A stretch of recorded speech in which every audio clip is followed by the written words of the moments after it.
Olá, tudo bem? Aqui quem está falando é o professor Anderson. Vamos iniciar a nossa próxima aula falando de Geografia do Brasil.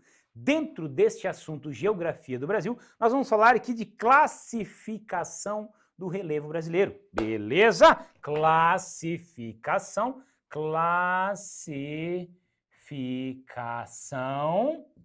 do relevo brasileiro.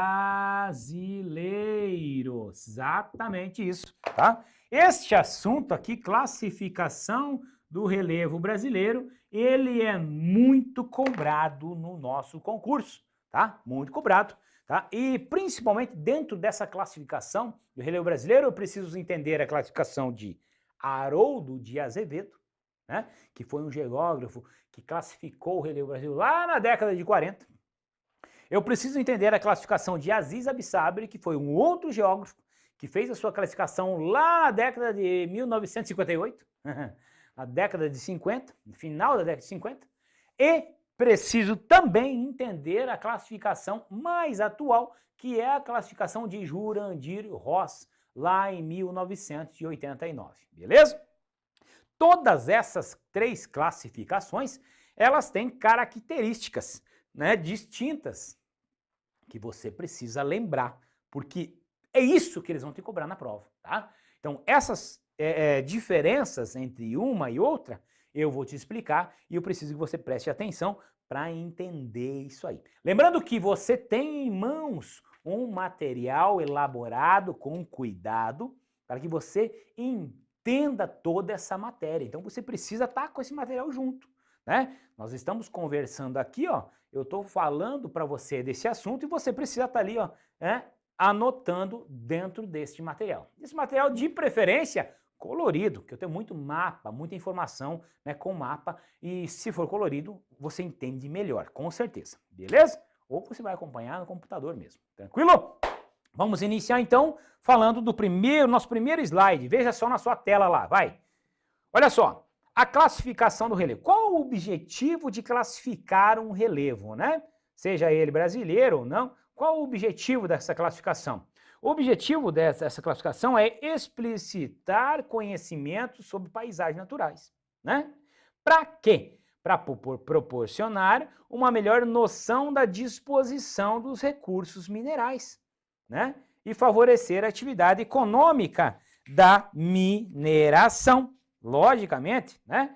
Então você precisa conhecer aonde tenho rochas magmáticas, aonde eu tenho rochas metamórficas, aonde eu tenho a proeminência de encontrar minerais, combustíveis fósseis, ou minerais como ferro, como diamante, como ouro, né? Ou como o mármore, alguma coisa nesse sentido. Eu preciso classificar e mapear essas informações também para fins econômicos, beleza? Show de bola. Então esse é o objetivo da classificação do relevo brasileiro.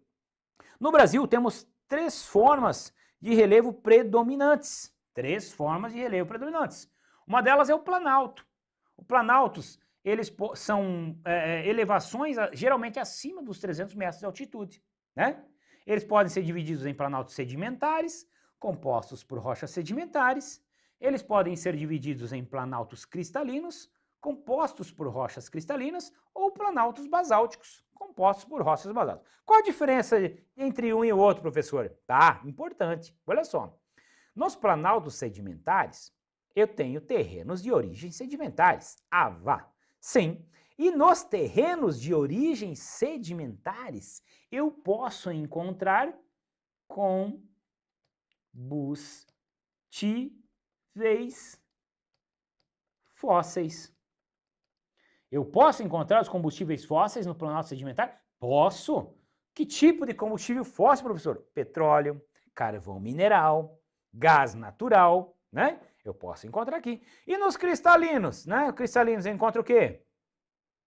Eu posso encontrar minerais metálicos, minerais metálicos ou não metálicos. beleza? Eu posso encontrar os minerais metálicos ou não metálicos, certo? Certo. E no planalto basáltico? No planalto basáltico, eu tenho propensão de encontrar solos férteis. Porque nesses solos, né, nesse planalto basáltico, eu tenho a decomposição do basalto, né, que é uma rocha vulcânica, e quando decomposta, me dá origem ao solo de terra roxa, um solo muito fértil, muito aproveitado para a agricultura. Beleza? Show de bola. Então isso nós encontramos no Brasil, tá? As planícies, né, são terrenos planos com altitudes que não ultrapassam 100 metros, tá? Predomina o processo de acumulação de sedimentos.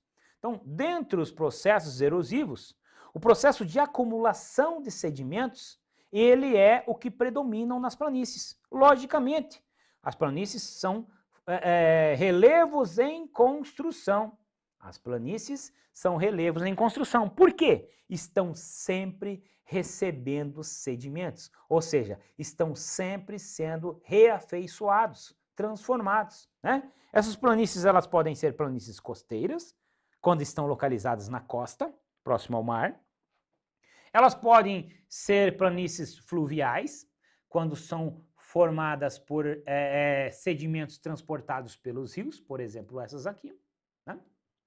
Ou elas podem ser planícies lacustres, quando são formadas por antigos lagos ou estão à beira de grandes lagos. Beleza? Essas são as planícies. E também podemos encontrar as depressões. As depressões são terrenos relativamente inclinados que possuem altitudes abaixo das áreas ao seu redor, variando de 100 a 500 metros. Né? Então, isso aqui é uma depressão. Olha aqui na imagem aqui em cima. Né? Eu tenho aqui um planalto, eu tenho outro planalto aqui, e no meio eu tenho uma grande área de depressão. Então, são áreas mais rebaixadas com relação ao seu entorno.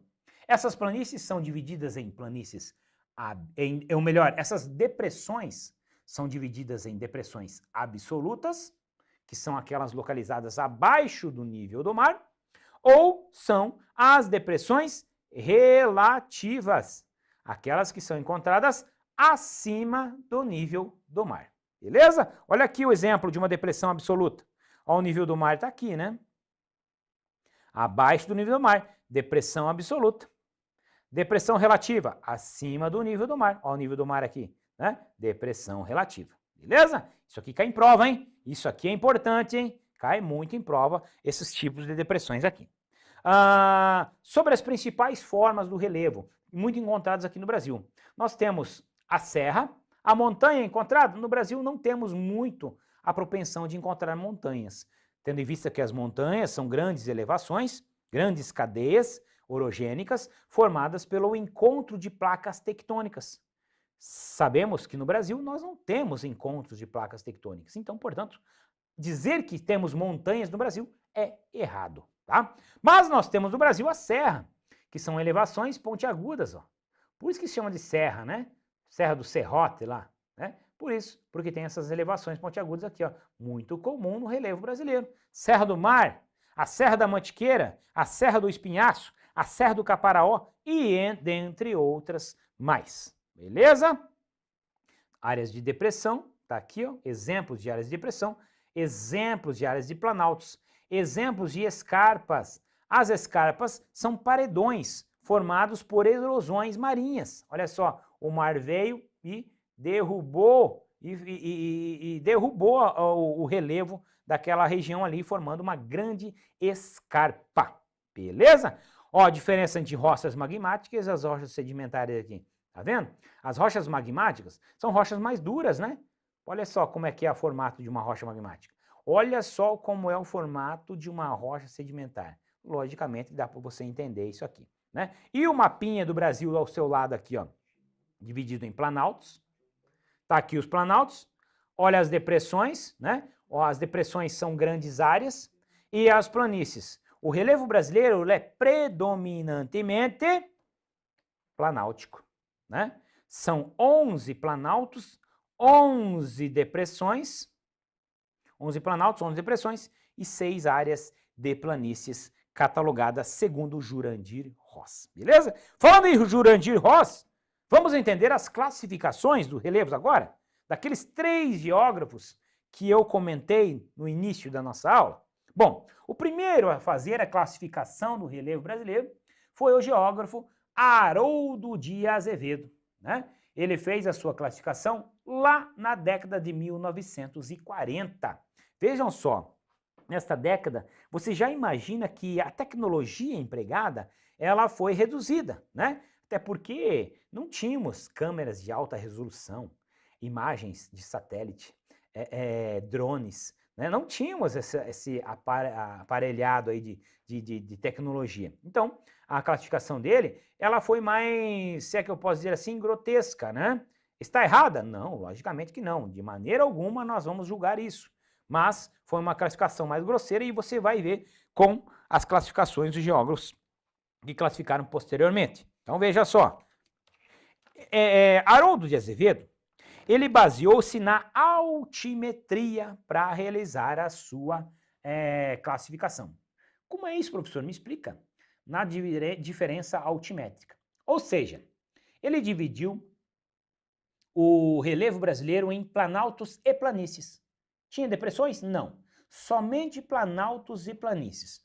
Planaltos eram áreas maiores que 200 metros de altitude. Áreas com mais de 200 metros de altitude, mais de 200 metros, eram planaltos. Menos de 200, abaixo dos 200 metros de altitude, ele classificou como planícies. Que fácil, né? Então ele baseou-se na altimetria. Ficou dividido o relevo brasileiro em 59% de planaltos e 41% de planícies, né? Então os planaltos dominavam, né? Dominavam pela classificação de Haroldo de Azevedo. Áreas acima dos 1.200 metros, áreas mais altas, fizeram um valor aproximado de 0,58%. Nenhum por cento das áreas são acima dos 200 metros, segundo a visão de Haroldo de Azevedo. Segundo a visão de Haroldo de Azevedo. Beleza? 1940. Bom, lá em 1958, né? Em 1958, o professor Aziz Absaber, né, ele fez uma nova classificação do relevo. Essa classificação ficou conhecida como classificação morfoclimática, ou seja, ele levou em consideração, para estabelecer a sua classificação, os agentes do clima. Por exemplo, as erosões, né, os intemperismos, né, a erosão que a água ou os ventos causaram na superfície terrestre, né? Vamos explicar melhor então. Para ele, para Aziz Absaber, planalto é toda e qualquer área em que o processo de erosão, ou seja, perda de sedimento, supera o processo de sedimentação, né? Planalto é uma área, então, onde eu tenho a perda de sedimentos. Os sedimentos que aqui estão sendo desgastados, né? E esses sedimentos estão sendo depositados em alguns locais. Esses locais, para eles, era planalto, onde os sedimentos são perdidos. Já as planícies, ao contrário. As planícies, de maneira inversa, a sedimentação supera a erosão, ou seja, essas áreas onde a sedimentação é grande, elas são consideradas planícies por Aziz Absaber, independentemente da altitude em que estão. Porque ele não levou em consideração a altitude, tá? Não levou em consideração. Então, ele levou em consideração os processos geomorfológicos. Beleza? E aí, ele classificou o seguinte, né? Ele classificou os planaltos como sendo 75% do território brasileiro. Tá vendo? No Haroldo de Azevedo era 59%. Aqui eu já estou com 75% do território brasileiro composto por planaltos. Vejam só, ó, esse planalto ele identificou, né? Este planalto. Então ele identificou alguns planaltos além dos planaltos estabelecidos por Haroldo de Azevedo. Haroldo de Azevedo estabeleceu 4 planícies e 4 planaltos. Aziz Absaber estabeleceu 7 planaltos e 3 planícies, perfazendo um total de 10 unidades de relevo. Então, eu estou falando aqui e você já fica fazendo as comparações. Isso aí é o que cobra-se na prova, tá?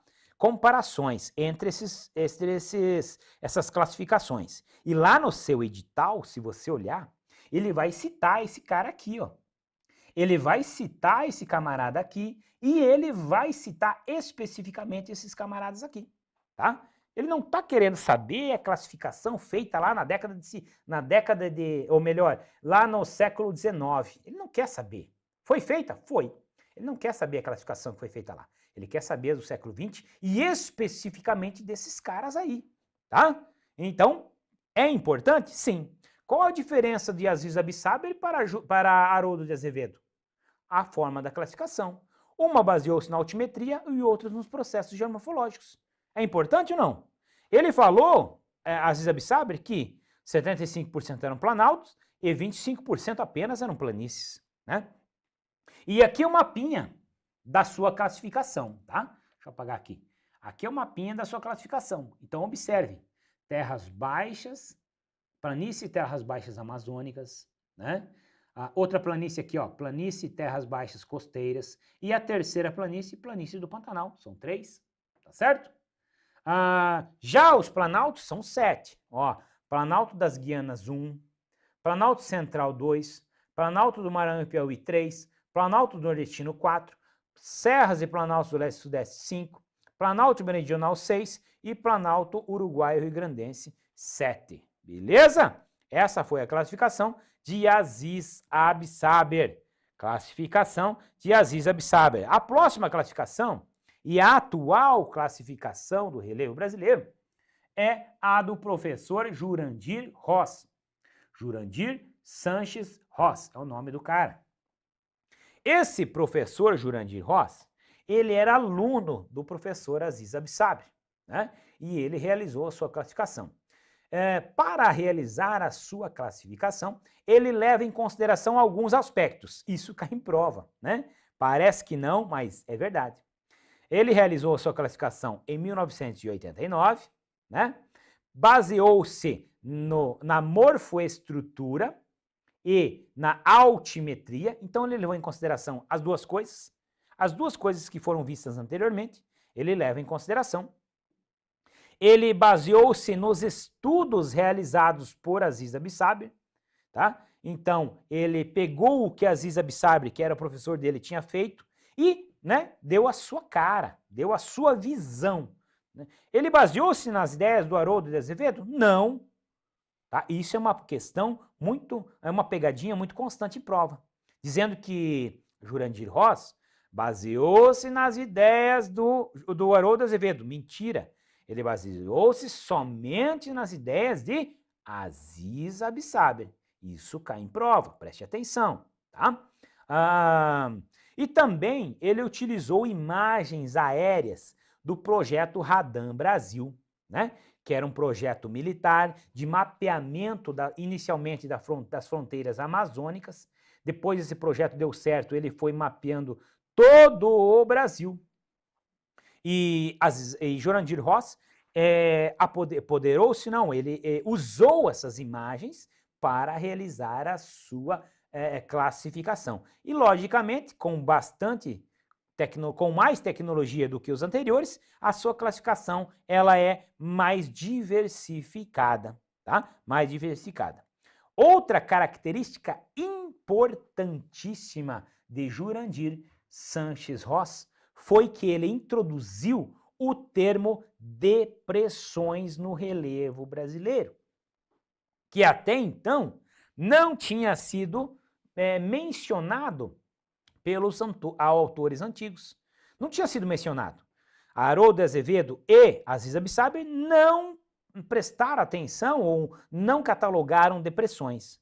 Porém, Jurandir Ross já enxergam as depressões. E aí dividiu o seu relevo, né, a sua classificação, em 28 unidades, melhor dizendo, né? 11 planaltos,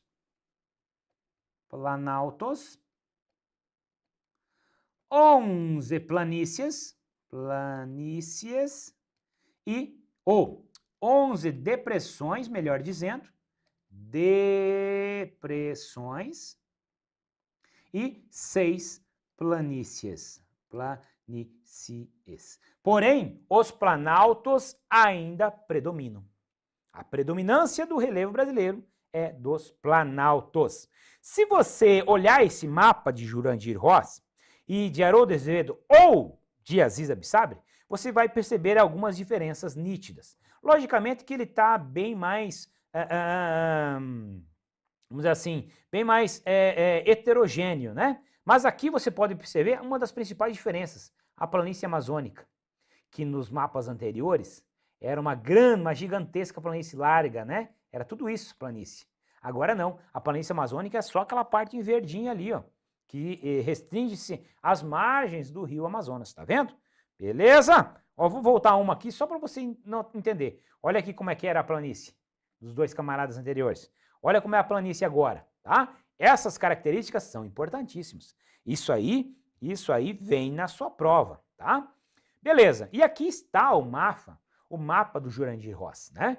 Com todas as suas características. Lá no seu material vai ter esse mapa aqui. Eu não vou ler item por item aqui, porque não é o caso.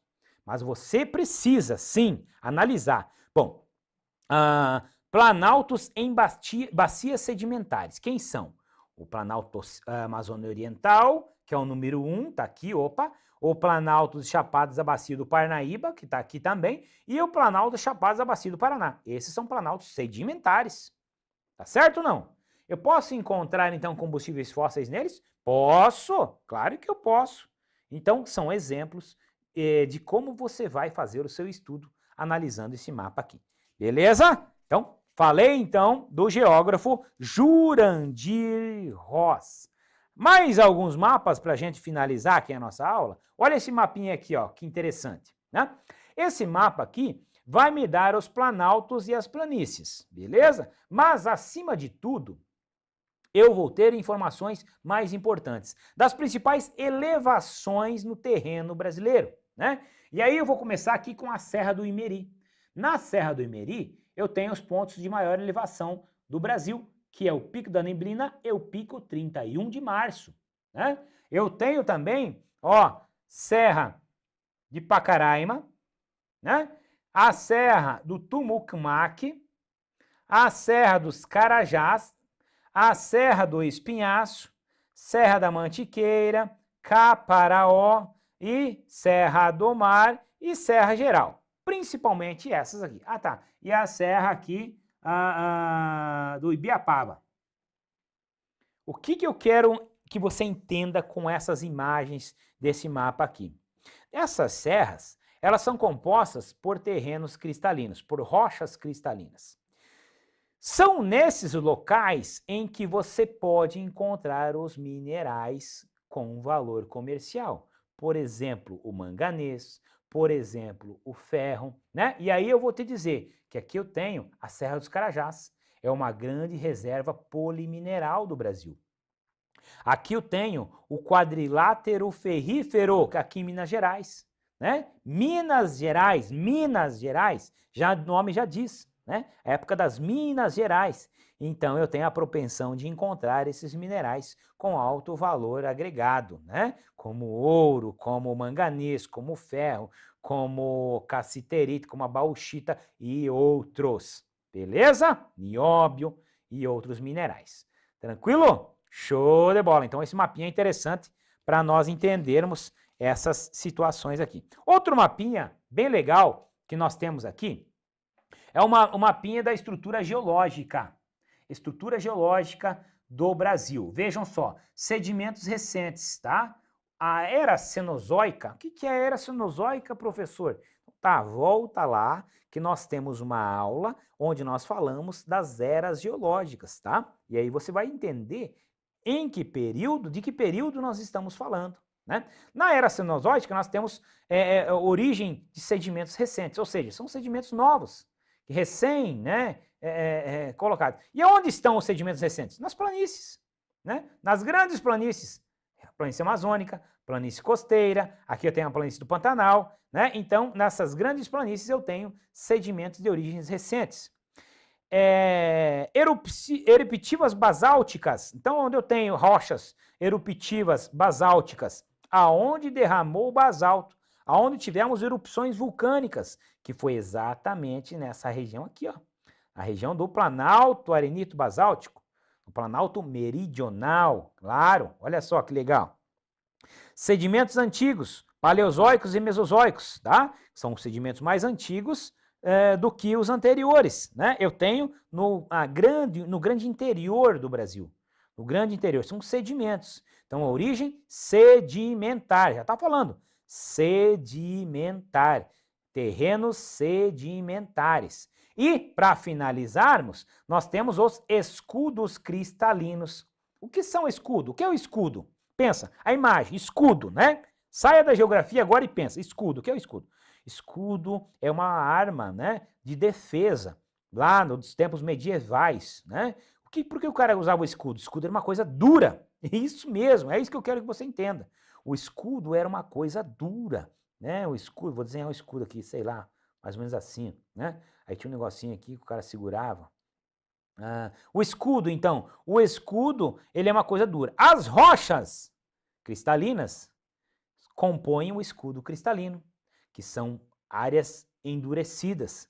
E nessas áreas endurecidas que eu vou encontrar os minerais. Aqui, por exemplo, eu falei antes, Serra dos Carajás, quadrilátero ferrífero, aqui eu tenho maciço de Urucum, né? Então eu tenho algumas áreas onde eu posso encontrar esses minerais, ok? Aqui em cima também, Serra do Navio, então eu posso encontrar os minerais aqui. Beleza? Show de bola? Outras coisas importantes aqui que nós precisamos lembrar, que o Brasil, eu não tenho cordilheiras. Não tenho cordilheiras, presença de cordilheiras, né? O Brasil está situado no centro de uma placa tectônica, a placa sul-americana, tá aqui, ó.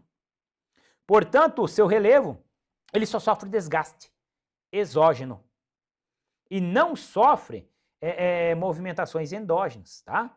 Ou seja, movimentações no interior da Terra. Então, eu não estou em encontro de placas tectônicas. Quem está em encontro de placas tectônicas é essa região do Chile, do Peru, aqui da Cordilheira dos Andes, tá? Cordilheira dos Andes. No Brasil, eu não tenho a formação de cordilheiras, tá? Eu não tenho os dobramentos modernos, tá? Coisa que muito comum encontrar aqui nos Andes, na Cordilheira dos Andes. São dobramentos modernos. No Brasil, nós não temos dobramentos modernos. Beleza? Show de bola! Aqui um pouquinho da estrutura geológica, né? Mais simplificada para você entender. Ó, escudos cristalinos e bacias sedimentares. É basicamente a informação que você viu antes. Porém, ela está um pouquinho menos poluída, vamos dizer assim. Tá vendo ali, ó? Aqui está menos poluída. Para você entender para você entender que isso é importante, né? Os escudos cristalinos são esse amarelinho mais claro. Ó, o escudo cristalino da Serra dos Carajás, os escudos cristalinos aqui, ó, da região de Minas Gerais, né? Importantes. O escudo cristalino das Guianas, Serra do Imeri, Serra de Pacaraima, Serra do Navio e assim por diante. E as bacias sedimentares. Agora eu quero me ater às bacias sedimentares. As bacias sedimentares, bacia amazônica, bacia do Paraná, são áreas onde eu posso encontrar os combustíveis fósseis. E aqui eu não falei, mas aqui a região litorânea é uma gigantesca bacia sedimentar, né? Onde eu tenho a propensão de encontrar os combustíveis fósseis, como por exemplo o petróleo. Beleza? Para finalizarmos, esse último mapinha aqui, ó, onde nós temos uma exemplificação dos recursos minerais do Brasil. Teremos uma aula específica de recursos minerais, mas aqui para você linkar uma coisa a outra. Então, nós estávamos falando de terrenos sedimentares e terrenos cristalinos. Os recursos minerais, eles estão aonde? Em terrenos cristalinos. em terrenos cristalinos, os recursos minerais metálicos e não metálicos. Logicamente que o petróleo, o gás natural, o petróleo e o carvão mineral são minerais fósseis, né, provenientes de combustíveis fósseis. Então, quando eu mostro que aqui nessa bacia sedimentar eu tenho a propensão de encontrar petróleo e gás, é verdade. Na cidade de Coari, aqui no estado do Amazonas, eu tenho a extração desse mineral, ok? E aqui, principalmente, ó, na costa litorânea do Rio de Janeiro, é a área onde mais nós exploramos o petróleo. Tá vendo? Petróleo e carvão mineral, nós temos aqui a bacia carbonífera do Brasil, fica aqui, principalmente nessas regiões aqui, ó, bacia carbonífera do Brasil. Tá? No mapinha não mostra tanto, mas a bacia carbonífera fica mais ou menos nessa região aqui, beleza? Pode voltar para mim aqui, ó, beleza? Com essa informação a gente encerra essa aula que nós tratamos de classificação do relevo brasileiro, né? E o importante de entender essa classificação é diferenciar uma da outra. Lembra-se que eu falei para você? Tem que diferenciar. Se eu falar para você agora, qual a diferença de Jurandir Rosa e Haroldo de Azevedo? Pá, e agora? Colarctus plactus, né? Colar as placas, não. Tem que lembrar, Haroldo de Azevedo foi a primeira classificação, nível altimétrico. Jurandir Rosa, classificação mais atual, levou em processos geomorfológicos, trabalhos de Aziz Abissaber, Radam Brasil e outras coisas mais. Beleza? É nesse sentido que nós encerramos e eu peço que você reveja essa aula. Eu peço que você coma esse papiro, que só assim você vai passar na prova. Senão, não tem jeito, vai ficar aí patinando até desistir. Não é o que nós queremos, beleza? Ficamos por aqui e até a próxima aula. Beleza pura? Show de bola, então tá. Olha só, relevo brasileiro. Nosso próximo bloco e bloco final, né? Nós vamos tratar aqui também de um assunto importantíssimo, né? Lembrando que nós estamos falando de geografia da SPSEX, Escola Preparatória de Cadetes do Exército, né? E dentro do assunto SPSEX, nós estamos vendo vários assuntos, nós entramos já na geografia do Brasil, nós estávamos batendo bastante geografia geral e agora nós estamos finalizando com a geografia do Brasil. Finalizando e começando, na verdade, né? Nós temos alguns blocos pela frente aí só para falar de geografia do Brasil. Tranquilo? Beleza. Professor, mas eu vou fazer só a ESA. Não tem problema, também serve para você, principalmente a partir de agora, vai servir para você também a geografia para ESA. Logicamente, na ESA, a abordagem do conteúdo ela é um pouquinho diferente, mas o assunto é o mesmo, só a abordagem é um pouquinho diferente, porque tem coisas relevantes para a ESA que na SPSEX não são, ou relevantes para a SPSEX que na ESA não são, e vice-versa, tá bom?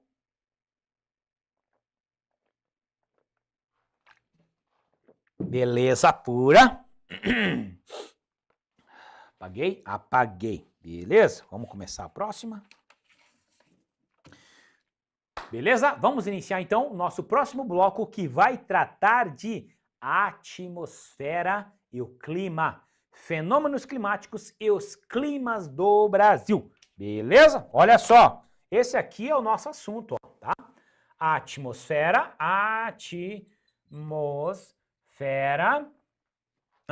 e o clima. Tá lá no seu edital exatamente isso aqui, ó.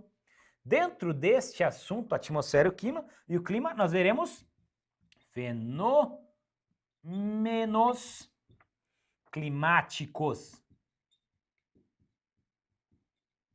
e os climas do Brasil. Claro, nós estamos falando da geografia do Brasil, nós temos que ver os climas do Brasil, claro que sim. Bom, para essa aula, nós vamos para alguns slides importantíssimos, né? Eu não tenho como falar do clima do Brasil e não tenho mostrar o mapa do Brasil, beleza? Acompanha comigo na sua tela, então, o primeiro slide vai tratar disso aí. Veja só. Bem, aqui nós temos, né, vamos tratar da atmosfera terrestre. O que é a atmosfera terrestre? A atmosfera terrestre corresponde à camada de ar que envolve a Terra, sim. Os fenômenos climáticos acontecem na atmosfera terrestre, claro. Esses fenômenos, eles têm causas, né? Isso nós vamos estudar aqui. Quais são as causas dos fenômenos climáticos? Então, nós precisamos entender isso aí. Essa atmosfera é composta por gases que não se dissipam, mantendo-se por meio da gravidade. Os gases, então, eles permanecem aqui, ó. A gravidade é que segura eles, né? Esses gases reagem com poluição, com outros gases, e aí causam alguns impactos atmosféricos. Isso também a gente vai falar aqui, que são os chamados fenômenos climáticos, ok? Show de bola! Bom, antes de falarmos em climas, né, nós precisamos entender que nós temos alguns elementos climáticos e fatores climáticos. Tem diferença, professor? Tem. Elementos climáticos são elementos atmosféricos que variam com o tempo variam no tempo e no espaço. Se configuram como um atributo básico para definir o clima de uma região. Quais são os principais elementos climáticos, tá? Preste atenção nisso. Ilumina essa palavra, porque não pode confundir elemento climático com fenômeno, com fator climático, tá? São coisas diferentes. E o examinador sabe que gera dúvida isso. E o examinador vai colocar na prova essas dúvidas, tá? Por isso que não podemos nos ser pegos de calça curta. Vejam só, temperatura é um elemento ou um fator climático? É um elemento, tá aqui. A pressão do ar é um elemento climático, né? A pressão atmosférica, a pressão do ar. A velocidade do vento é um elemento climático, não um fator climático. A umidade do ar é um elemento climático, ele vai agir influenciando ou intensificando as temperaturas. A chuva é um elemento climático, não um fator climático, beleza? Então eles variam no tempo e no espaço. Todos esses elementos agem uniformemente no clima? Sim, né? É baixa umidade, mas está agindo. Está chovendo? Sim. Não está chovendo? Também está agindo, né? A pressão do ar pode ser maior ou menor, dependendo também da altitude que o camarada está ou da temperatura. Velocidade do vento? Também. Então, eles agem e alteram ou mudam o clima ou as temperaturas de uma região. Beleza? Bom, e aí nós temos aqui os fatores climáticos. Os fatores climáticos são importantíssimos. Isso cai muito mais na prova do que os elementos climáticos. São fatores climáticos, eles vão colocar lá, são fatores climáticos, 2 pontos. E aí um rol de alternativas, né? As 5 alternativas ali. E dentro desses fatores climáticos, eles vão colocar elementos climáticos juntos. Vão colocar? Claro que vão colocar elementos climáticos para confundir você. Logicamente, vão confundir se você não prestar atenção do que eu estou falando aqui, ó. Olha só. Então, fatores climáticos são, por exemplo, latitude é um fator climático, longitude não. A latitude é um fator climático, ou seja, a distância que eu estou da linha do Equador influencia no clima? Claro que sim. A linha do Equador é a região mais quente do globo, porque é onde recebe perpendicularmente os raios solares. Quanto mais eu me afasto da linha do Equador,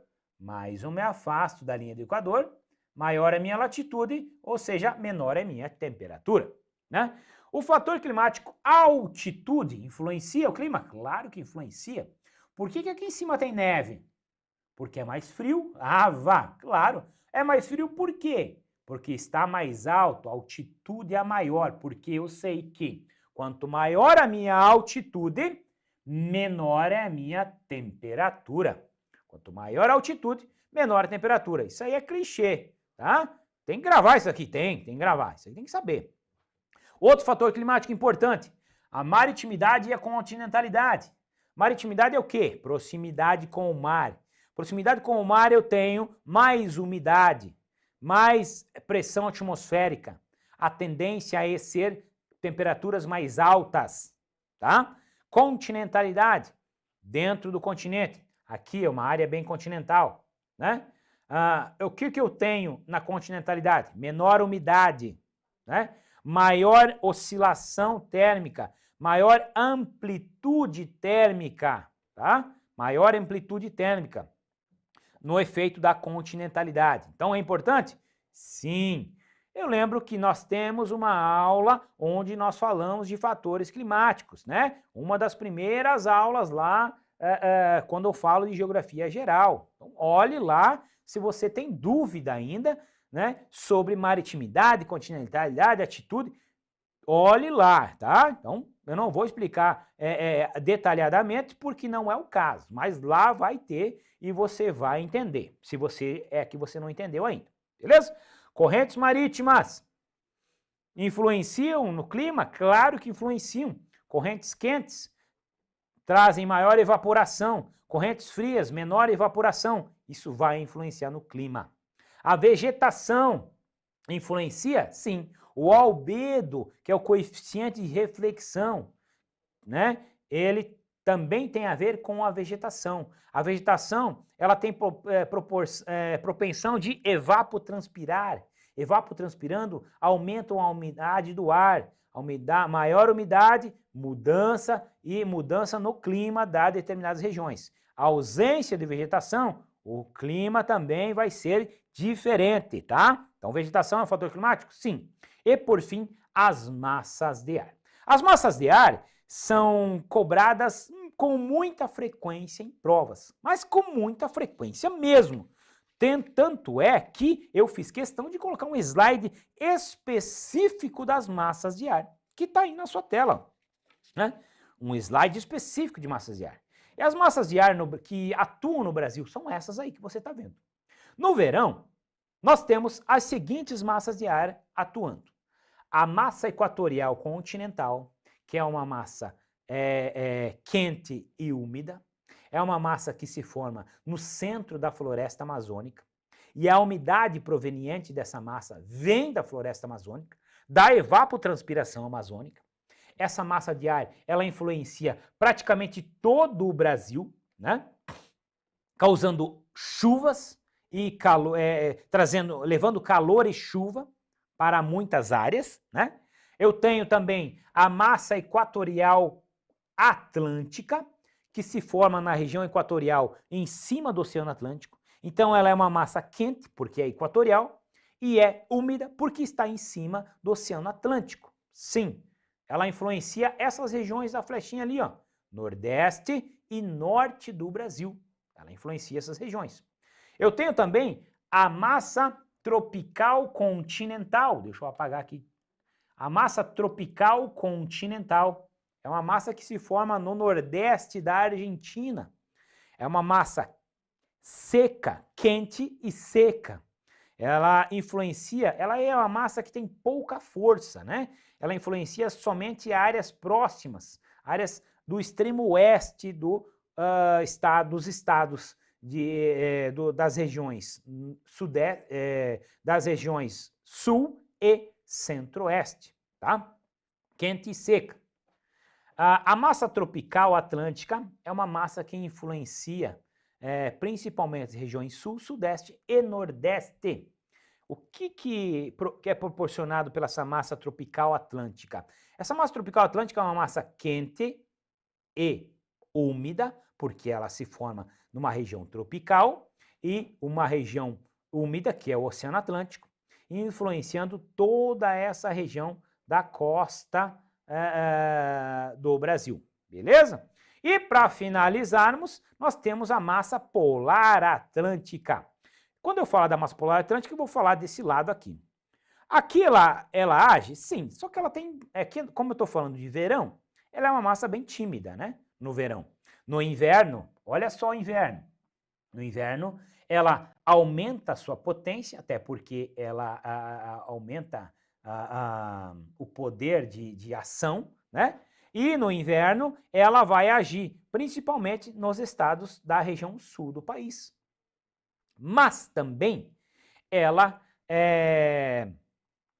como tem baixas temperaturas, ela vai influenciar o restante do Brasil. quase que todo, né? Principalmente onde está essa flechinha aqui, ó. Tá vendo aqui? Se ela vem com muita força, né? A massa polar atlântica, ela vai entrar continente adentro. Ela vai encontrar aqui terras mais baixas, vai encontrar aqui a grande planície do Pantanal e vai ter acesso facilitado, podendo chegar até regiões sul-amazônicas, causando um fenômeno conhecido como friagem, que caiu na prova recentemente. Esse fenômeno friagem, causado pela massa polar atlântica.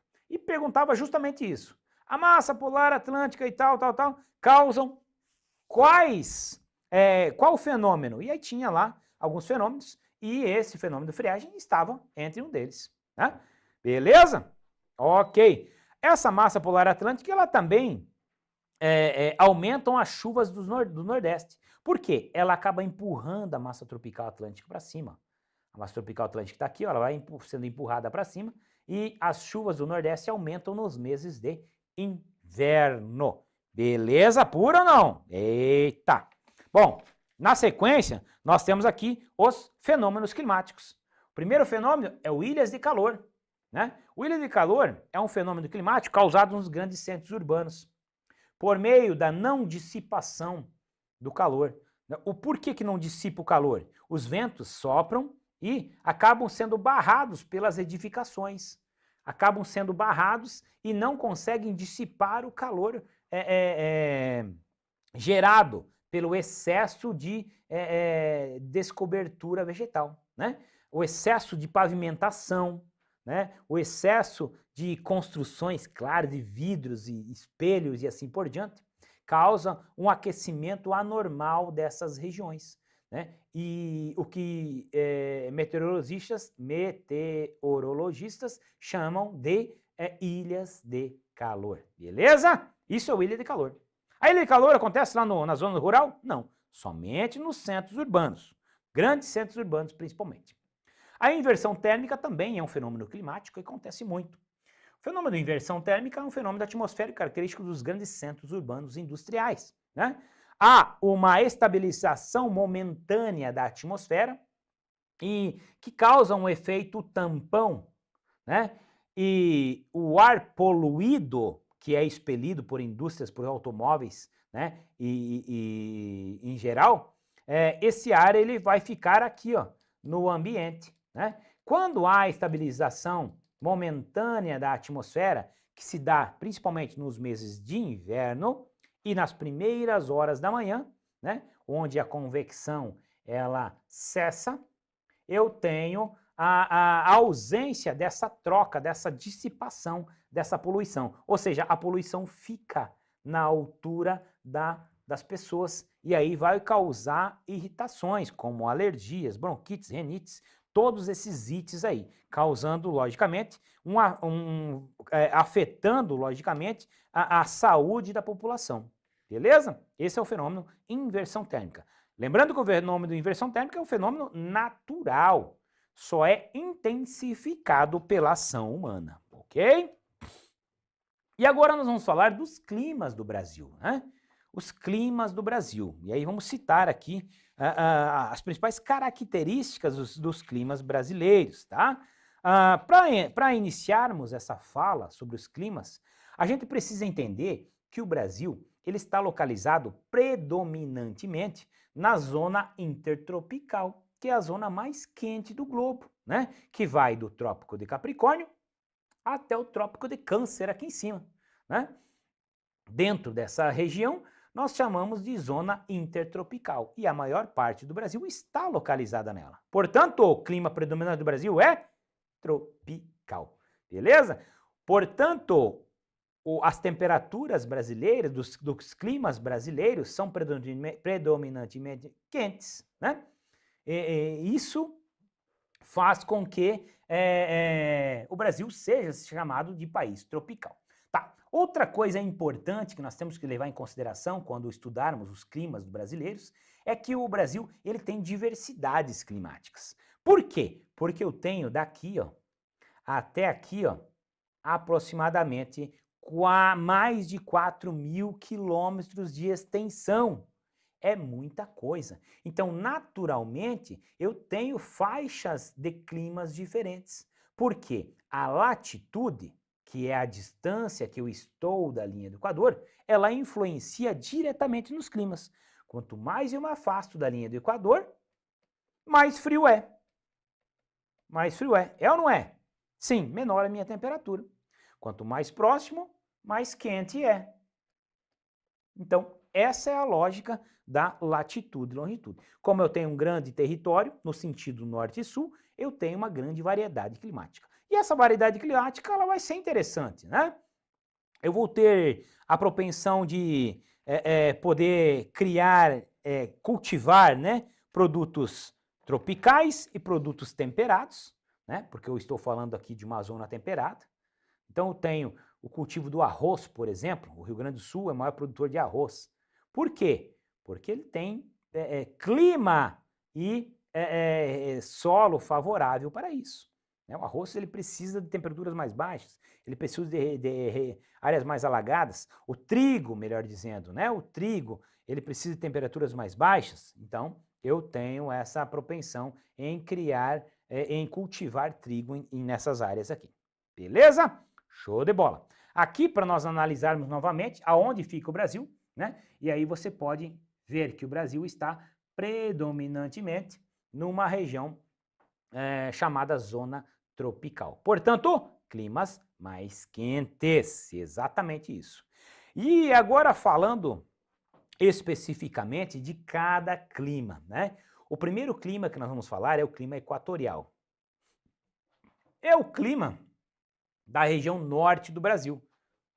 É o clima predominante da floresta amazônica. Essa floresta amazônica aqui, ó, exuberante. Por que a floresta amazônica é exuberante? Porque ela tem clima propício para isso, né? A vegetação, as florestas, as matas, as árvores gostam do quê? De calor e temperaturas elevadas. Calor e temperaturas elevadas e grande umidade. É o que encontro na floresta amazônica, na região amazônica. Porque ela possui um clima tropical equatorial. Quais são as características do clima tropical equatorial? Né? Alta pluviosidade, podendo chegar de 2.000 a 2.500 milímetros. Ah, mas isso aí é muito, professor. Não é, isso é muita coisa.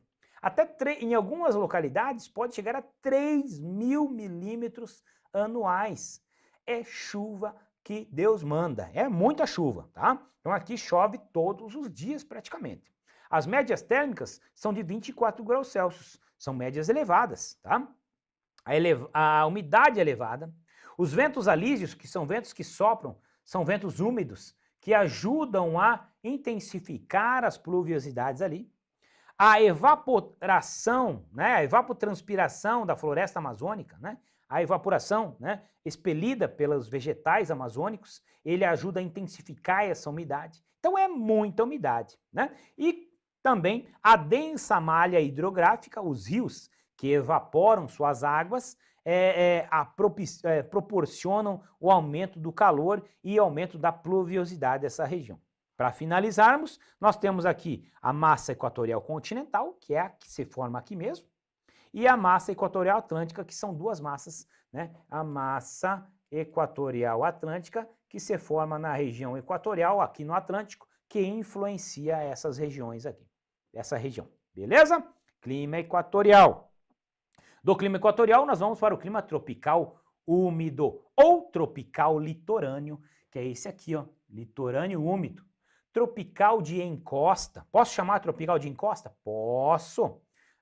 Tropical atlântico. Posso chamar de tropical atlântico? Posso. Né? Então eu vou falar as variedades que pode ser chamado, porque na prova pode vir assim. Não simplesmente tropical litorâneo.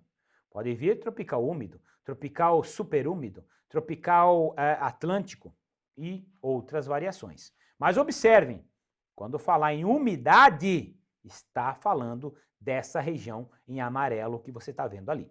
Beleza? Ao longo do litoral brasileiro, de nordeste a sudeste. Pluviosidades também altas, de 1.500 a 2.000 milímetros. Não é uma pluviosidade como o clima equatorial, mas é uma pluviosidade que também é importante. Chuvas regulares, né? Não temos problemas de escassez de chuva aqui. Médias térmicas de 20 a 24 graus, né? Você pode ver que ele diminuiu um pouquinho das médias térmicas do clima anterior, né? No Nordeste, as chuvas ocorrem de março a agosto, são nos meses mais frios, né? Principalmente ali de abril, maio em diante, que é os meses em que a massa polar atlântica está empurrando a umidade da massa tropical atlântica, beleza? Que vai para lá e acaba aumentando os índices de chuva na região do Nordeste. E na região do Nordeste é onde? Principalmente na região litorânea, né? Litorânea. Ó, massa tropical atlântica. E eu vou botar aqui também a massa polar atlântica também influenciando. Não diretamente, mas indiretamente. Beleza? Tropical central. Esse é o clima predominante do Brasil. O que é ser predominante? É o que mais tem, né? Aparentemente, você pode olhar ali e ver, não, mas o equatorial tem bastante. Não, mas o clima tropical central, ele é o clima que mais tem no Brasil, tá? Quando eu falar, qual é o clima predominante do Brasil? Clima tropical. Posso chamar de tropical central? Posso. Posso chamar de tropical continental? Posso. Posso chamar de tropical semiúmido? Posso. Posso chamar de tropical seco? Posso. Caramba, professor, quanta variação de clima? Sim. Então, tem todas essas variações, tá? Então, fica esperto que na sua prova, às vezes, o examinador ele não facilita, né? Ele vem complicar. E aí a lógica é essa mesmo, né? Até para separar os homens dos meninos, né? Beleza? Bom, aonde eu tenho clima tropical continental? Principalmente região centro-oeste. Parte da região nordeste e sudeste do Brasil. Beleza? Você olha no mapinha, na cor azul claro, você já consegue entender isso aí. Qual a característica do clima tropical? 2 estações bem definidas. Isso aqui é clássico, isso aqui. Verão chuvoso, inverno seco. É clássico que em uma pegadinha o cara vai inverter. Ele vai botar verão seco, inverno chuvoso. E o desavisado não vai saber. O desavisado vai achar que está certo e vai errar a questão, tá? Fica esperto então. Inverno seco e verão chuvoso. Pluviosidade, pouquinho menor, de 1.000 a 1.500 milímetros, e médias térmicas de 24 graus, influenciados pela massa tropical continental, que é essa que se forma aqui, ó, massa tropical continental, e a massa equatorial continental, que é a que se forma aqui.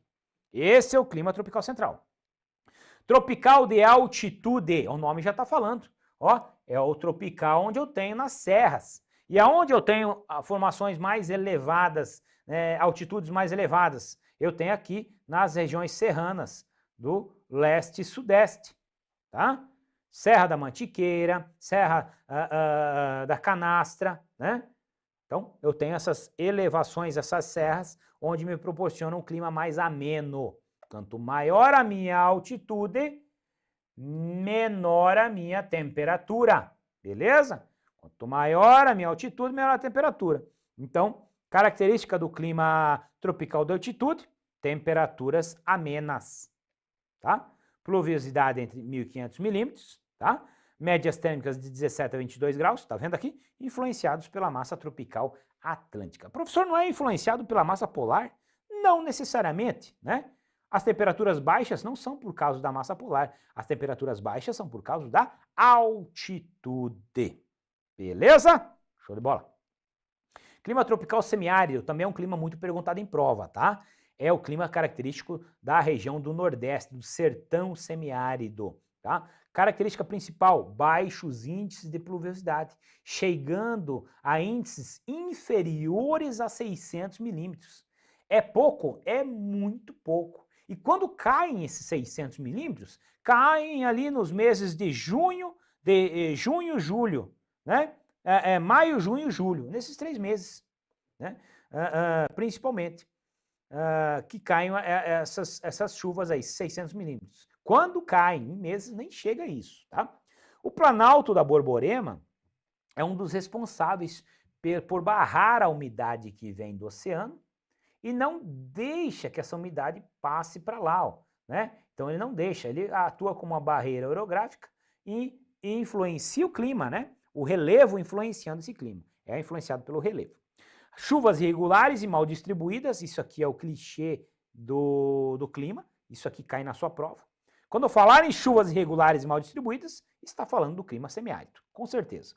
Médias temperaturas elevadas, né, é uma característica, influenciado pela tropical atlântica, tropical continental, polar atlântica e equatorial atlântica. Então, várias massas atuam, mas não conseguem aumentar a umidade desse clima aí, beleza? O clima subtropical, né, é o clima predominante no sul do país. Lembrando que eu tenho nessa região o trópico de Capricórnio, né? Eu tenho o trópico de Capricórnio aqui. Abaixo do trópico de Capricórnio eu tenho o clima subtropical. Ah, que fácil, né, professor? Que fácil mesmo, né? Predominante da região sul do Brasil. Qual a característica predominante do clima subtropical? 4 estações bem definidas. 4 estações bem definidas. Então eu tenho o verão, eu tenho a primavera, tenho o outono e tenho o inverno definido. Definido por quê? Nas outras regiões não tem? Tem. Mas ali eu consigo destacar que inverno esfria, no verão esquenta, no outono tá mais ou menos, na primavera também começa a esquentar. Então você consegue identificar. Outra característica importante do clima subtropical é ter chuvas regulares e bem distribuídas. Eu não tenho estação seca como eu tenho aqui, ou como eu tenho aqui. Ah, mas professor, esses tempos no sul não choveu com a escassez. Sim, é porque nós estávamos sofrendo o fenômeno Laninha, né? No fenômeno Laninha, eu tenho a escassez de chuva, tá? E aí, né, diferencia ou os regimes, né, acabam sendo diferenciados, né? Aí algumas coisas, mas fora, esquece o fenômeno Laninha e El Ninho, eu tenho chuvas distribuídas. Pluviosidades chegando de 1.500 a 2.000 milímetros, ó, pluviosidade bacana, show de bola. Inverno com chuvas frontais, né? Chuvas de frente, chamadas chuvas de frente. Presença de geadas, coisas que no clima tropical de altitude às vezes acontece nas áreas mais altas, mas aqui é muito comum no inverno ter geadas, muito comum. As temperaturas são inferiores a 18 graus, as temperaturas médias. Então é o clima frio, é frio? Sim. E um outro fator importantíssimo é a amplitude térmica, que é elevada, né? Eu tenho no verão cidades que chegam a 30 graus, e no inverno essa mesma cidade pode chegar a 5 graus. Né? Então, olha o tanto de amplitude térmica que eu tenho, tá? É importante ou não? É muito importante aí. E para a gente finalizar, né, nós temos aqui o mapa dos climas, todos esses climas que nós comentamos aqui. Aqui você pode ver que tem algumas subdivisões, tá? Aquele mapa anterior, ele me dá um contexto geral. Aqui eu tenho algumas subdivisões, ó. Clima quente e úmido e superúmido. Essa região ali, ó. Equatorial quente e úmido, né? Ó, equatorial quente e úmido. Equatorial quente e semiúmido. Aqui, ó, mais seco um pouquinho. Quando fala semiúmido é um pouquinho mais seco, né? E outras variações. Esse mapa está no seu material para você identificar. Mas, de maneira geral, é aquilo que foi falado anteriormente, né?